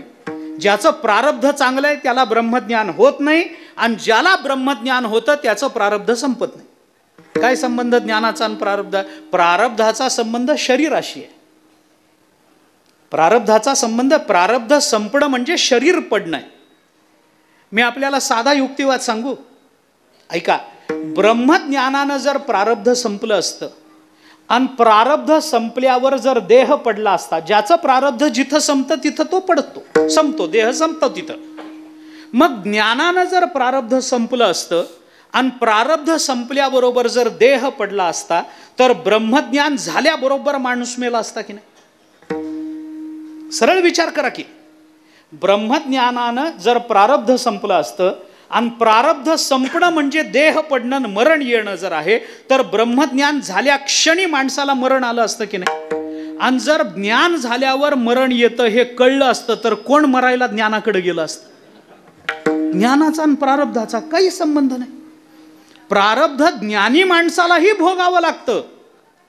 जीवनमुक्त झालेल्या माणसाच्या जीवनामध्येही सुखदुःखाचे प्रसंग आपल्याला दिसून येतात. काय कारण देतात याचं? प्रारब्ध हे एकमेव उत्तर आहे. म्हणून संचित क्रियमाण जे ज्ञानानं जळून जातं त्याच्याबद्दल मला बोलायचं नाही, मला बोलायचं प्रारब्धाबद्दल. आणि हे प्रारब्ध जर भोगानेच संपतं असा या जगताचा अलौकिक नियम आहे, तर तुकाराम महाराज म्हणतात भक्ताला मात्र हे प्रारब्ध भोगावं लागत नाही. ही भक्ताची अलौकिकता अभंगाच्या प्रारब्ध क्रियामाना, प्रारब्ध क्रियामाना, प्रारब्ध क्रियामाना, प्रारब्ध क्रियामाना, प्रारब्ध क्रियामाना, प्रारब्ध क्रियामाना, प्रारब्ध क्रियामाना,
भक्ता संचित नाही जाण. तुकोबाराय बोलता, भक्ता प्रारब्ध क्रियमाण संचित नाही असं तू जाण. असा सरळ अन्वय. का नाही बाबा? अवघा देवचे, हे कारण खरं नाही. अरे देवालाच प्रारब्ध चुकलं नाही तर देव झालेल्याला काय चुकल? देवाला कुठं प्रारब्ध चुकलं सांगा बरं? भोगावं लागलं ना, मग देव झालेल्याला काय चुकवता येईल? म्हणून या अभंगात फारसा विचार मला करायचा नाही. अवघा देवची झाला पाही भरोनिया अंतर्बाही, हे संतांचं वर्णनच आहे. सत्व रज तम बाधानो, हे हरिभक्ताची कदा, हे देवाचं वर्णनच आहे. सगळ्याचं मूळ कशात आहे? देव भक्तपण.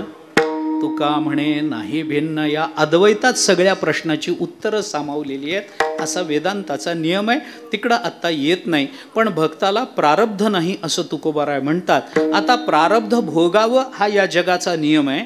याच्यातून कुणीही सुटलं नाही तर मग भक्तालाच प्रारब्ध नाही. तुटे भवरोग संचित क्रियमाण भोगाई से विठोबाचे नाम उच्चारिता खंडे जन्म. कसं काय बाबा? भवरोग तुटे, संचित क्रियमाण भोग म्हणजे प्रारब्ध भोग तुटे. असं कसं तुटे? असा प्रारब्ध कसं संपवता येतं? प्रारब्ध भोगाशिवाय संपवता येत नाही. ते जर ढकलत राहिलो तर ते तीव्र होत जातं. ढकलण्याचा आपल्याला अधिकार नाही. भोगाशिवाय गत्यंतर नाही. भोगाच्या बाबतीत आम्ही परतंत्र आहोत. मग भक्तही याच जगतामध्ये अवताराला येतात तर या जगताचा प्रारब्ध भोगाचा नियम त्यांना लागू पडत नाही. असं जे तुकोबाराय बोलतात ते भक्ताला प्रारब्ध का नाही याचा थोडा विचार करायचा आहे. एक 2-3 कारणांनी विचार सांगतो. थोडा वेळ भजन करू. 2-3 कारणं फक्त सरळ सांगतो, सेवा संपवतो. विठोबा रखुमाई.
प्रारब्ध क्रियमाण भक्ता संचित नाही जाण. म्हणणार आहे कोण? प्रारब्ध क्रियमाण भक्ता संचित नाही जाण, अवघा देवची झाला पाही भरोनिया अंतर्बाही. जगद्गुरु संत श्रेष्ठ श्री तुकोबाराय या अभंगामध्ये भक्ताचं संतांचं वर्णन करतात. संतांचं वर्णन करतात. प्रस्तुत दिवशी, आजच्या दिवशी आपल्याला ज्यांच्या संबंधानं हे चिंतन करायचं आहे त्यांच्या संबंधाने हा विचार आपण लावा. वैकुंठवासी गुरुवर्य महाराजांच्या प्रति हा श्रद्धाभाव व्यक्त करायचा म्हणून मी बोलतो. तुकोबाराय बोलतात भक्ताला प्रारब्ध नाही आणि प्रारब्ध तर जगाला भोगावं लागतं असा नियम आहे. मग भक्ताला का नाही याचा विचार करायचा आहे. एक 2-3 कारणं धावती फक्त मी आपल्याला सांगतो. भक्ताला प्रारब्ध नाही, प्रारब्ध भोगावं हा जगाचा नियम आहे. नियमाचा विचार करताना 2 पद्धतीचे नियम असतात. एक सामान्य नियम असतो आणि दुसरा विशेष नियम असतो. गंमत अशी असते की विशेष नियम हा सामान्य नियमाला अपवाद करण्याकरता निर्माण केलेला असतो. जगात कुठेही तुम्ही पहा, नियम निर्माण करताना सामान्य आणि विशेष असे जर नियम निर्माण केले असतील तर विशेष नियमाची निर्मिती सामान्य नियमाच्या अपवादाकरता केलेली असते. अपवाद असतात आणि त्यांच्याकरता म्हणून तो विशेष नियम करावा लागतो. उदाहरण सांगतो, बाकीचं जाऊ द्या. आपण भारत देशामध्ये राहतो. मगाशी म्हटल्याप्रमाणे या देशाचा कायदा आपल्या नियमाच्या दृष्टीनं सर्वोच्च स्थानी आहे. आपल्या देशामध्ये एक कायदा आहे जो सगळ्यांना माहिती आहे की गाडी चालवताना रस्त्याच्या कोणत्या बाजूने गाडी चालवावी? डाव्या बाजूने चालवावी. डाव्या नियम आहे की नाही? हा नियम कुणा करताय? हा नियम कुणा करताय? या देशात राहणाऱ्या प्रत्येक वाहन चालकाकरता हा नियम आहे. बरोबर आहे? जो कोणी वाहन चालवतोय त्या प्रत्येकाला या नियमाचं बंधन आहे की जाताना रस्त्याच्या डाव्या बाजूने आपलं वाहन न्यावं, आपली गाडी न्यावी. बरोबर आहे? मी जर म्हणलं नाही नाही मी हरिभक्तीपरायण परमपूज्य आहे, मी उजव्या बाजूनी जातो, लोक म्हणतील पुढच्या वर्षी पुण्यतिथी करू. एवढं काय त्याच्यामध्ये, जा तुम्ही, जाण्याबद्दल काही नाही, पुढची तारीख घ्यावी लागेल, आहे की नाही. असं मी एकटाच जर उजव्या बाजूने जाईन तर माझा अपघात होईल, मला मरण येईल. मला नाही नियम मोडतायत. रस्त्याच्या डाव्या बाजूने चालावं हा या देशातल्या नागरिकांकरता, सगळ्या नागरिकांकरता केलेला नियम. जर नाही आम्ही गेलो डाव्या बाजूने उजव्या बाजूने जाऊ तर चूक होईल, अपघात होईल, मरण होईल, दंड भोगावा लागेल, कैद भोगावी लागेल, शिक्षा भोगावी लागेल, जे काही असेल, पण आम्हाला जाता येणार नाही. ऐका, आता एखाद्या वेळेला एखाद्या गावामध्ये, शहरामध्ये रस्त्याच्या डाव्या बाजूनी वाहनं चालली आहेत, येताना तिकडून डाव्या बाजूनी येतात, जाताना इकडून डाव्या बाजूनी जातात. असं चाललेलं असताना त्या शहरामध्ये राष्ट्रपती येतात आणि राष्ट्रपतींना कामं महत्त्वाची असतात. राष्ट्रपती, पंतप्रधान ते जेव्हा येतात त्यावेळेला त्यांचा क्षण मिनिट मिनिट या देशाच्या सेवेकरता द्यायचा असतो, त्यामुळे त्याला महत्त्व असतं. त्यामुळे राष्ट्रपतींच्या गाड्या आल्या की त्यांना थांबवून ठेवता येत नाही. मग ते काय करतात, त्यांना रस्ता मोकळा करून द्यावा लागतो. म्हणून काय करतात, सगळ्या गाड्या डाव्या बाजूला लावतात, उजव्या बाजूचा रस्ता मोकळा करतात आणि राष्ट्रपतींच्या गाड्या उजव्या बाजूने काढून देतात. बरोबर आहे. उजव्या बाजूने राष्ट्रपतींच्या गाड्यांचा ताफा निघाला की एखाद्या चौकामध्ये एखादा पोलीस राष्ट्रपतींची गाडी अडवून, थांबा तुम्ही नियम मोडलाय, एकतर आत्ता इथं पावती फाडा, नाहीतर पानटपरीवर 20 रुपये देऊन जा, असं म्हणताना तुम्हाला कधी दिसला का? असं म्हणताना कधी दिसला का? नाही दिसला. बरं, उजव्या बाजूने गाडी चालवणं हे न्याय आहे का अन्याय आहे? कायदा मोडला ना, उजव्या बाजूने गाडी चालवली, राष्ट्रपतींची गाडी उजव्या बाजूने गेली, कायदा मोडला ना, मग त्याचा दंड भरायला पाहिजे ना. राष्ट्रपती दंड भरतात काय? भरतात का? त्यांना कुणी अडवू शकतं का? विचारू शकतं का तुम्ही कायदा का मोडला बाबा, असं का तुम्ही केलं म्हणून विचारू शकता का? असं विचारता येत नाही. का विचारता येत नाही? कारण ते राष्ट्रपती आहेत म्हणून. तसं सगळ्या जगाने प्रारब्ध भोगावा हा नियम आहे, भक्तांनी भोगू नये. का भोगू नये? कारण ते राष्ट्रपती आहेत म्हणून. काही दुसरा उत्तर नाही याला. अरे त्यांना कोणीच प्रश्न विचारू शकत नाही की तुमच्या प्रारब्धाचं काय करायचं, कारण ते प्रारब्ध घेऊन जन्माला आलेले नसतात. विषय जिणोनी जन्मले ऐसे शुकादी दादुली, ज्ञानोबराय वर्णन करतात. अरे ते कर्म घेऊन कर्माचा विपाक म्हणून आलेले नसतात. आगा कर्मी जै उरावे तै तिही सुख दुःखी फळावे, तया ते भोगावया यावे देहा एका. हे त्यांच्या बाबतीत नाही, त्यांच्या बाबतीत नाही. संतांच्या देहाच्या बाबतीत कर्मविपाकाचं चिंतन आपल्याला लावता येत नाही. आणि म्हणून जरी जगाकरता नियम असला तरी तो नियम संतांना लावता येत नाही, म्हणून संतांना प्रारब्ध नाही. विठ्ठला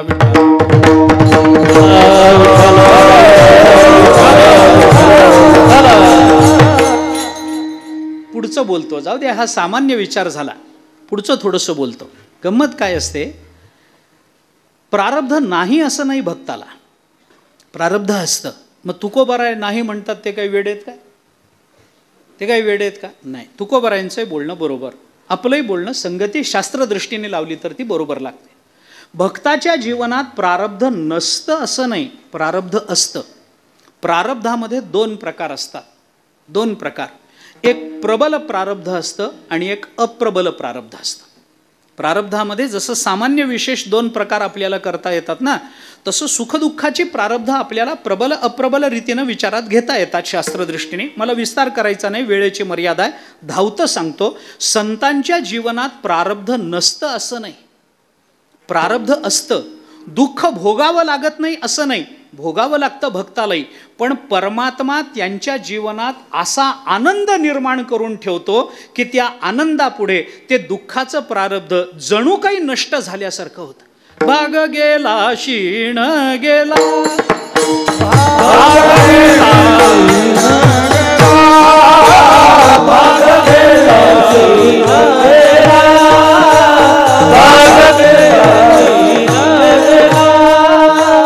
भाग गेला शीण गेला, अवघा झाला आनंद, भाग गेला शीण गेला, अवघा झाला आनंद, अवघा झाला भाग गेला शीण गेला.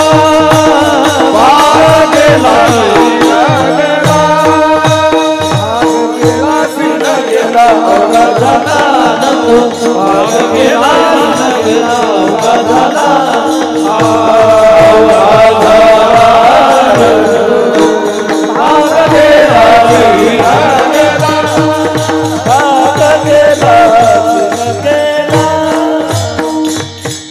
तुकोबारायची भाषा बोलून दाखवतात तेवढीच मला आपल्याला आपल्या समोर ठेवायचे, तेवढं अधोरेखित करा.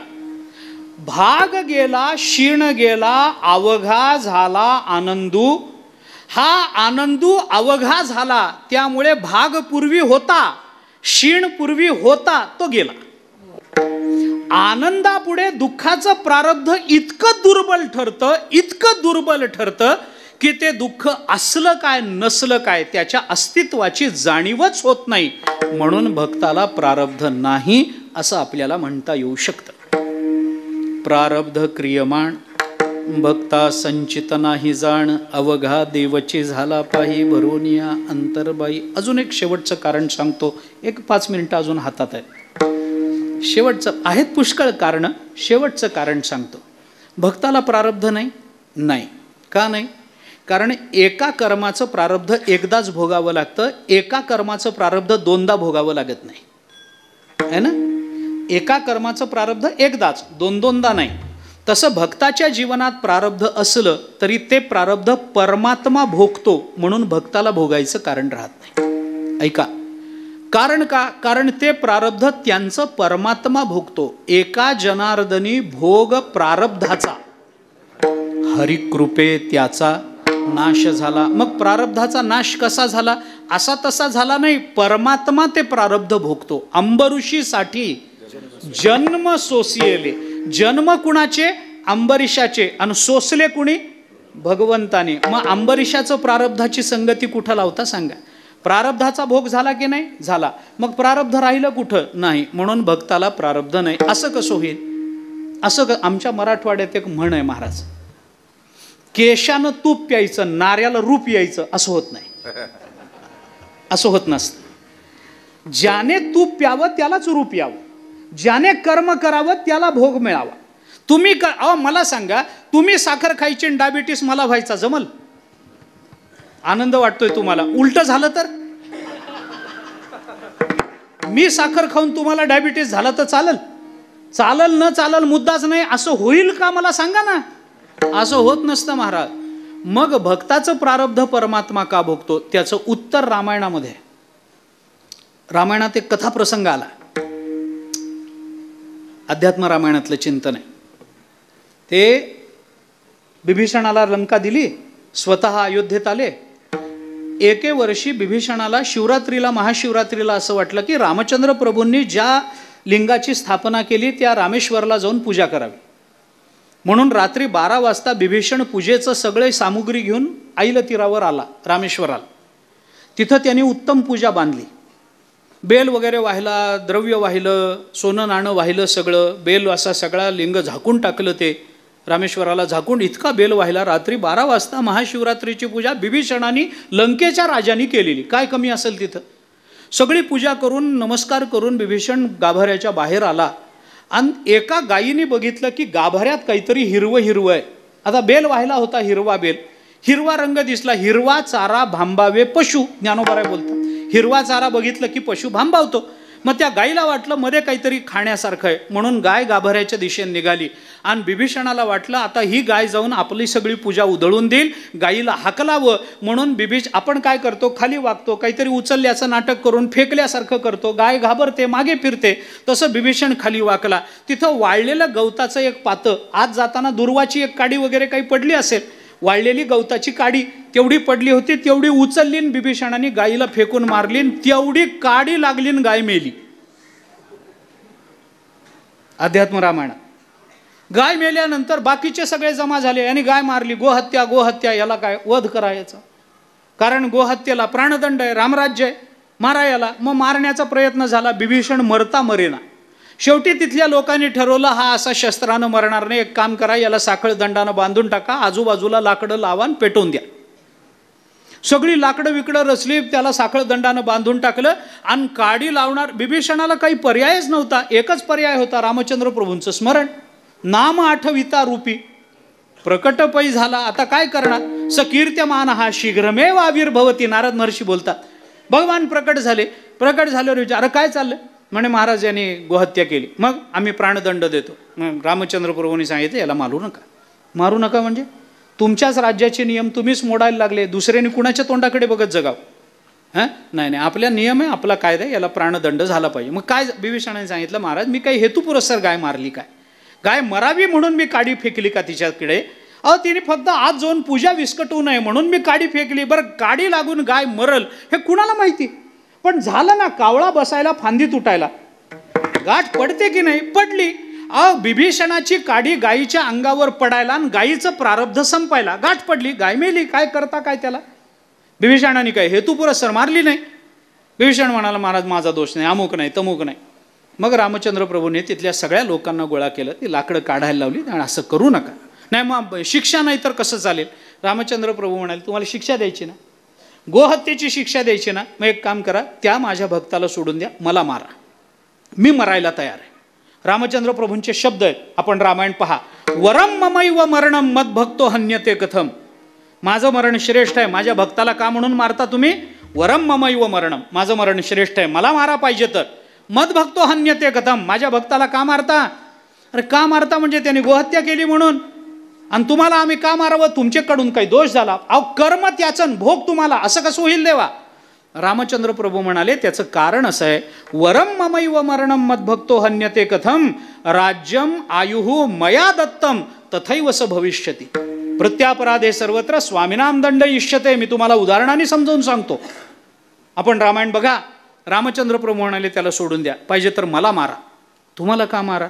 अरे त्याला दिलेलं राज्य, त्याला दिलेलं आयुष्य मी दिलेलं आहे, त्यामुळे त्या आयुष्यावर, त्या राज्यावर माझा अधिकार आहे. त्यामुळे त्या आयुष्यामध्ये जे घडलं त्या सगळ्याचा जिम्मेदार मी आहे, म्हणून मला मारा, म्हणून मला फाशी द्या, मी जायला मरायला तयार. लोक म्हणाले, असं कसं होईल? असं कसं होईल? जरी देह त्याचाच आहे, कर्म त्याचाच राहणार, तुम्ही का भोगता? म्हणे तुम्हाला उदाहरण सांगतो. भृत्यापराधे सर्वत्र स्वामीनाम दंड इष्यते. आता हे उदाहरण काय सांगू तो? एखाद्या वेळेला आपण आपल्या गाडीत बसलोय, गाडी चालली, रस्त्यात जाताना कुठल्या तरी गावातल्या एखाद्या छोट्याशा चौकामध्ये कुठल्या तरी सायकलला धक्का लागतो. सायकलवाला पडतो, काही लागत नाही त्याला, काही फार मोठा धक्का बसलेला नसतो, सायकल मोडलेली नसते, रंग गेलेला नसतो, ओरखडा सुद्धा नाही, सायकलवर नाही आणि माणसावरही नाही. उगीच सहज जाता जाता तो जो पडलेला असतो तो अशा आविर्भावात उठतो, आता याला मारूनच टाकतो. तो आरडाव, मला धक्का दिला, माझं असं झालं, मला आता हे करा, मला ते करा. तो म्हणतो, अरे काही लागलं नाही, आपण गाडीत बसतो, आपण काही लागलं नाही, एवढा काय आरडाओरडा करतो? नाही नाही नाही नाही, तुम्ही काय गाडीत बसले म्हणजे स्वतःला मोठे समजता? आम्हाला काय क्षुल्लक माणसं आहोत का आम्ही? आम्हाला कसा काय धक्का देता तुम्ही? आरडाओरडा सुरू होतो. आजूबाजूला बसलेले हातात दगड घेऊन येतातच, कारण ते तेवढ्या करताच बसलेले असतात. आम्ही वैकुंठवासी, बस एवढ्याचसाठी त्या महात्म्यांचा अवतार झालेला. ते हातात दगड घेऊन काचा बचा फोडायला तयारच असतात. ते अंगावर येतात, असं झालं तसं झालं. दोन्हीकडची रहदारी थांबते, रस्ता अडतो. मग कुणीतरी शहाणी सुरती माणसं मध्ये पडा, अहो काय तुम्ही एवढं भांडत बसलाय? बघा किती जणांची कामं खोळंबून राहिली, तुम्ही भांडत बसलाय इथं. मग आपण, अहो काही लागलं नाही त्याला, बघा ना तो आरडाओरडा करतोय. अहो जाऊ द्या, त्याला काहीतरी पैसे द्या, मोकळं करा. किती आपण 500-600 रुपये काढतो, 500 रुपये त्याला. नाही नाही, 500 नाही, 10,000ची सायकल आहे.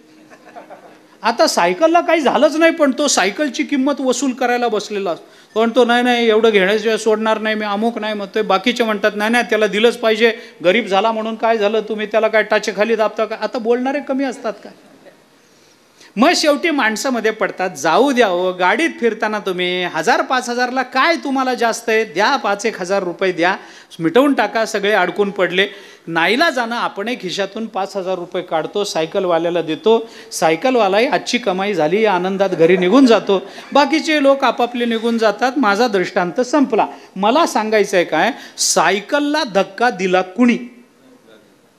ड्रायव्हरनी. आणि 5000 रुपये भरले कुणी? काय संबंध आहे सांगा ना, काय संबंध आहे? काही नाही, एकच संबंध आहे. तो ज्या काळामध्ये गाडी चालवण्याचं काम करतोय त्या काळात तो आपल्या सत्तेत काम करतोय म्हणून. त्यावेळेला त्याच्यावरची सत्ता ही मालकाची असते. भृत्यापराधे सर्वत्र स्वामीनाम दंड इष्यते. स्वामीच्या सत्तेत तो काम करतोय. त्यामुळे ती सत्ता असताना त्याच्याकडून जे जे घडलं त्याला जसा मालक जबाबदार असतो तसं भक्ताच्या जीवनात घडलेल्या प्रत्येक कृतीला परमात्मा जबाबदार आहे. त्यामुळे भक्ताचं प्रारब्ध जर असेल तर परमात्मा ते भोगून संपवतो आणि प्रारब्ध संपलं की तेच प्रारब्ध पुन्हा भोगाला येत नाही. म्हणून भक्ताकडे प्रारब्ध येत नाही. म्हणून तुकोबाराय बोलतात, प्रारब्ध क्रियमाण भक्ता संचित नाही जाण.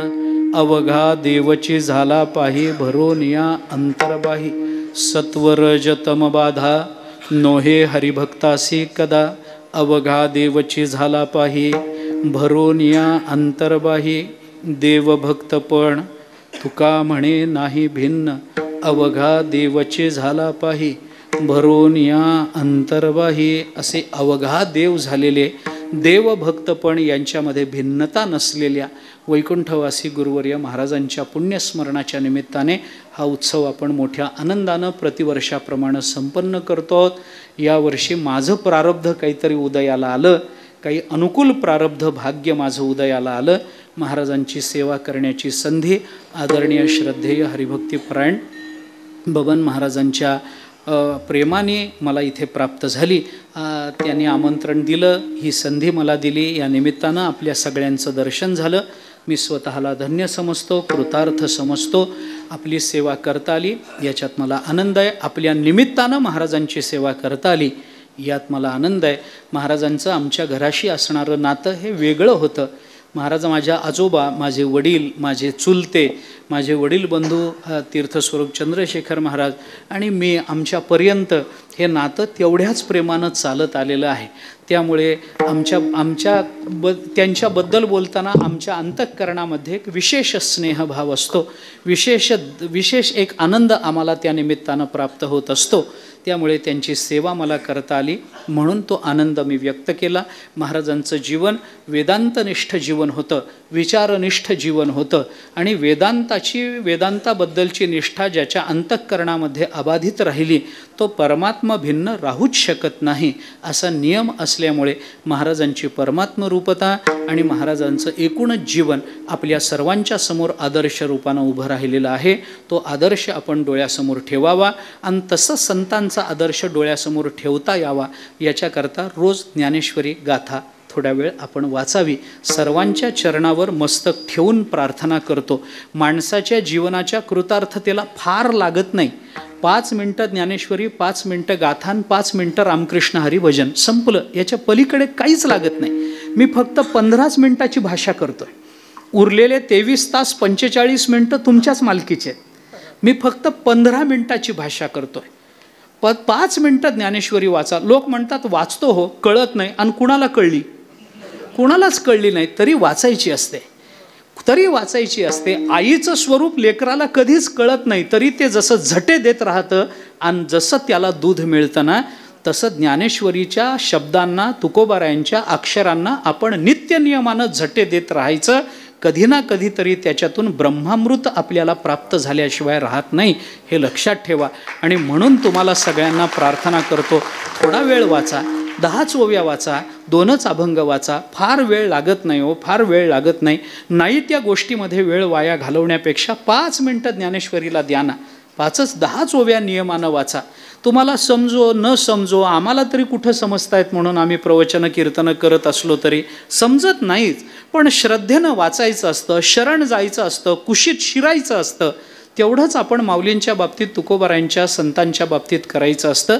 तेवढं आपण नियमानं करा अशी सर्वांना नम्रतापूर्वक प्रार्थना आहे. चरणावर मस्तक ठेवून प्रार्थना आहे. सकाळी नाही जमलं दुपारी वाचा, दुपारी नाही जमलं संध्याकाळी वाचा, कामावरून घरी आल्यावर वाचा, रात्री झोपताना वाचा, अंथरुणावर पडून वाचा, पाय वर करून वाचा, हात वर करून वाचा. तुमच्या पाया पडतो मी, ज्ञानेश्वरी वाचा, महाराज गाथा वाचा. याच्याशिवाय आपल्याला तारणारं या जगात दुसरं कोणी नाही. बरं कोणी नाही. आपलं कल्याणाची तळमळ अंतःकरणामध्ये ठेवणारं ज्ञानेश्वरी गाथ्याशिवाय दुसरं या पृथ्वीच्या पाठीवर कोणीही नाही. लिहून घ्या माझ्याकडून. काळ्या दगडावरची नुसती नाही, पांढऱ्या ऑइल पेंटनं मारलेली रेषा. ज्ञानेश्वरीशिवाय जीवनाचं कल्याण नाही. तुकोबारायांच्या अक्षराशिवाय जीवनाचं कल्याण नाही. हे लक्षात घ्या. मी पुन्हा पुन्हा पाया पडून विनंती करतो, वेळ हातातून निघून जाईल महाराज, आणि नंतर घरात ज्ञानेश्वरी असूनही आपण नरकात पडू. हे चांगलं नाही. बरं, चांगलं नाही. मी पाया पडतो तुमच्या. रोज 5 मिनटं वाचा हो, 5 मिनटं वाचा, 10 मिनटं वाचा. थोडा वेळ द्या, थोडा वेळ द्या, पण ज्ञानेश्वरी गाथ्याकरता वेळ द्या. रामकृष्ण हरी म्हणायला किती वेळ लागतो? 6च अक्षर आहेत हो, 3च शब्द आहेत. रामकृष्ण हरी. किती वेळ लागतो मला सांगा बरं? एक 5-10 मिनिट शांत चित्तानं अंथरुणावर बसून रामकृष्ण हरी म्हणलं, केवढा मोठा लाभ आहे त्याचा. हे लक्षात घ्या. संतांनी सोपी साधनं आपल्या हातात दिली महाराज. तेवढा विचार करा. आपल्याला सर्वांना नम्रतापूर्वक प्रार्थना आहे, पुन्हा पुन्हा प्रार्थना आहे, आपल्याला ज्ञानोबारायांची तुकोबारायांची कृपा संपादन करता यावी. याच्यात जीवनाचं महत्त्व आहे, याच्यातच जीवनाची कृतार्थता आहे. तशी ज्ञानेश्वरी गाथा वाचण्याची सद्बुद्धी सामर्थ्य तुम्हाला आम्हाला प्राप्त व्हावं याच्याकरता म्हणून ज्ञानेश्वर महाराज तुकाराम महाराजांच्या चरणी प्रार्थना करू. झालेली सेवा संतांच्या सद्गुरूच्या परमात्म्याच्या तीर्थस्वरूप गुरुवर्य महाराजांच्या चरणी आणि आपल्या सर्व श्रोत्यांच्या गायक वादक मंडळींच्या सर्व श्रोत्यांच्या गुणीजनांच्या चरणी समर्पित करतो. वाणीला विराम देतो. ज्ञानेश्वर माऊली, ज्ञानेश्वर माऊली.